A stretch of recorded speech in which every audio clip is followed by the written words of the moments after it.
এই বন্ধু বান্ধব ভাই ব্রাদারেরা, আমি বসে আছি পুকুর পাড়ে। এই পুকুর থেকে ধরছি হচ্ছে কাঁকড়া। আসলে কাঁকড়ার নাম শুনলে অনেকে নাক ছিটকায়, আমি নাক ছিটকায় না, আমি এটা খাই এবং আমার এটা অনেক পছন্দের, বুঝছেন। এটা হারাম না। যেদিন থেকে জানি যে এটা হারাম না সেদিন থেকে আমি খাই। তো আপনাদেরকে দেখাচ্ছি। এটা ফুচকা যেমন লাগে, মেয়েরা ফুচকা দেখলে যেমন পাগল হয়ে যায়, আমি কাঁকড়া দেখলে তেমন পাগল হয়ে যায়। ওটা মুখে দেওয়ার পরে যে আওয়াজটা হয় ওটা শুনতে অনেক সুন্দর লাগে।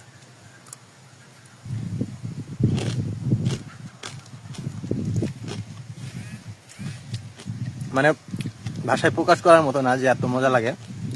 দেখুন গাইস, এখান থেকে ধরা কাঁকড়াগুলো আমাদের পুকুর থেকে।